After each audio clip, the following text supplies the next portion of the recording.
Құрамында қант пен май мөлшері жоғары тағамдар ішекке көп салмақ түсіреді және онда осы органды өлтіретін зиянды бактериялардың тарауына ықпал етеді. Неміс дәрігері Томас Фрейлинг Фокус басылымына арналған мақаласында денсаулыққа зиянды өнімдерді атаған болатын. Маманның айтуынша, құрамында қант мөлшері жоғары тағамнан аулақ болу керек, өйткені бұл ішек микрофлорасын бұзатын зиянды бактериялардың көбеюіне әкеледі. Салдарынан ас қорыту органы әртүрлі ауруларға бейім болады. Сондай-ақ сарапшы шұжық пен қызыл ет тұтынуды азайтуға кеңес беріп отыр. Ол қатты өңделген өнімдер қатерлі ісікке әкелуі мүмкін екенін түсіндіреді. Майонез бен маргарин ішектің қалыпты жұмысын бұзатын өнімдерге жатады. Айта кетейік, бұдан бұрын ресейлік нефролог Татьяна Панкретенко бүйрек жұмысын бұзатын заттарды атаған еді. Оның айтуынша, бүйректі өлтірушілер тұз, фосфаттар және ақуыз. Дәрігер адамға күніне 2 граммға дейін тұз тұтыну жеткілікті екенін атап өтті. Ол ішекті мөлшер 6 грамм. Егер тұтынушылар тұз мөлшерін қалыпты деңгейден асса, ересектерде қан қысымы жоғарылайды және бүйрек зардап шегеді, дейді нефролог. Үйде ішекті қалай тез және тиімді тазартуға болады? Үйдегі ішектерді денсаулығыңызға зиян келтірмей, қалай тез және тиімді тазартуға болады? Жанама әсерлерді қалай болдырмауға болады? Алдын алудың қандай әдістері бар? Осы сұрақтарға жауап іздеп көрейік.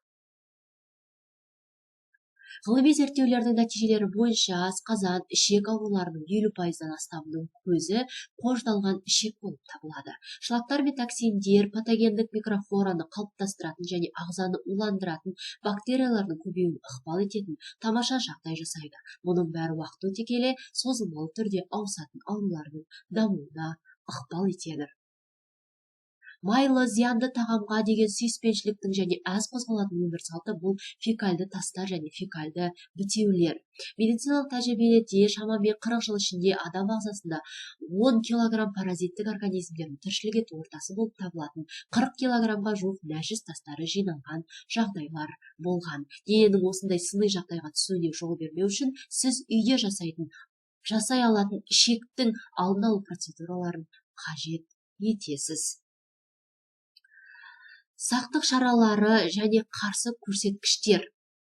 Яғни ішекті жуу ағзаға зиянсыз, егер ол химиялық заттарсыз және дәрігердің кеңесінен кейін ғана жүргізілсе. Ішекті тазартудың артықшылықтарына қарамастан, сіз оларды қолдануға болмайтын шектеулерді ескеруіңіз керек. Яғни ішекті жуған жағдайда келесі жағдайларда бас тартуға тура келеді.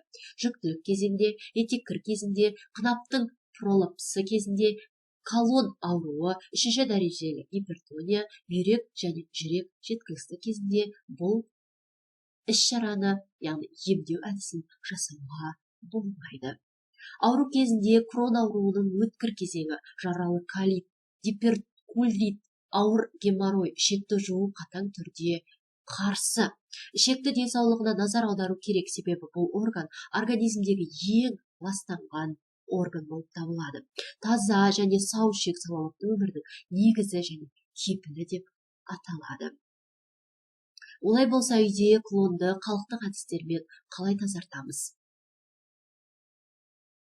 Ең біріншісі ол дәнді дақылдар арқылы. Ішектің тазаруымен әдеттегі диетаға кіретін тағаммен жұмыс істеуге болады. Бұл жарма немесе дайындалған жарма. Дәнді дақылдары диеталық талшық асқазан ішек жолын нәзік тазартады. Осы мақсатта өте қолайлы қарақұмық, арпа, қоңыр күріш және сұлы. Күнделікті рационға жаңа піскен көкөністер қосылса, тазарту процесін жылдамдатып, оны тиімді ете аласыз. Талшыққа бай шикі көкөністер ас қорыту жолдарының табиғи тазаруын ынталандырады. Сонымен қатар ішекті тазартудың ең жақсы көмекшілері қызылша, ақ және қызыл қырыққабат, барлық түрлері, сәбіз, болгар бұрышы, қияр, балдыкөк. Ең басты көкөністердің құнды қасиеттерін жоймаңыз. Олар тағамға тек шикізат қосады. Салаттар дәмді шешім болып табылады. Көкөністерді үгітуге немесе ұсақтауға болады. Оларға дәміне қарай күнбағыс немесе зәйтүн майын қосып жегеніңіз абзал. Көкөністер сияқты алма да талшыққа бай, тәтті және қышқыл алма сорттарының құрамында асқазан ішек жолына жиналатын токсиндер мен токсиндерді ерітетін жеміс қышқылы бар. Тәтті алма құрамында бұл қышқыл жоқ, сондықтан оларды тазалауға тиімді емес. Ішекті алма арқылы тазарту бір күн ішінде жүзеге асырылады. Bir күн сізге 2 килограмм тәтті және қышқыл алма жеп, көп су ішу керек болады. Алма 60 минут сайын тең бөліктерге жұмсалады. Тазарту үшін газсыз су қажет. Бұл күнгі тамақ тек алмаға ғана қатысты. Осы әдіспен ішекті тазарту айына 2 рет, көп емес және дәрігердің кеңесінен кейін ғана жүзеге асырылады. Сонымен қатар құлынды жаңа сығылған шырындармен тазарту тиімді және жағымды әдіс болып табылады. Ол үшін жаңа қышқыл жемістер қолданылады. Цитрус жемістері, қышқыл алма, шие, қараөрік, шие өрігі және басқалары. Әсерді күшейтуге шырындарды кебекпен толықтыру арқылы қол жеткізуге болады. Жаңа шырындармен тазарту процесі өте қарапайым. Bir күн ішінде тек табиғи шырын тұтынылады. Bir тағамға 1 стакан шырын кіреді. Дозалар арасында аралық 1 сағат болып табылады. Ішекті тазартудың осы әдісіне 2 аптада 1 рет артық емес жүгінуге болатынын есте сақтаңыз.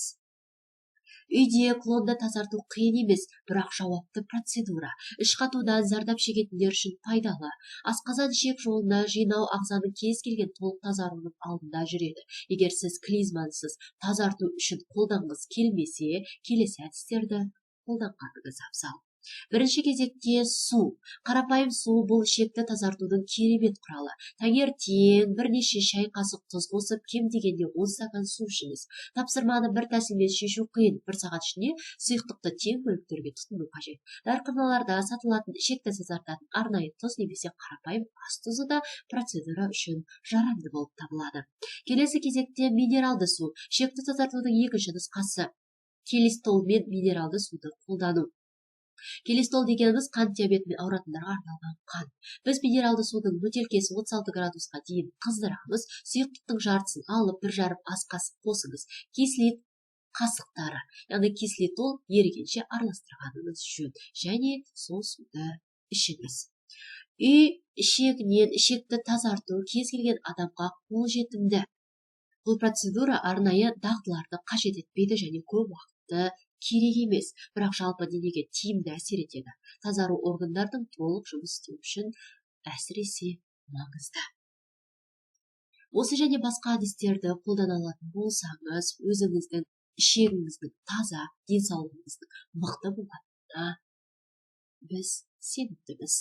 Сонымен қатар, денсаулық адамға берілген ең қымбат сый екен. Сондықтан да аурулардың алдын алу үшін дәрігер мамандардың кеңесін өздігінен емдеуге жолдарын қолданбағаныңыз жөн. Сіздермен болған денсаулық зор байлық анасы, бүгінгі видео сіздерге пайдалы болды деген ойдамын.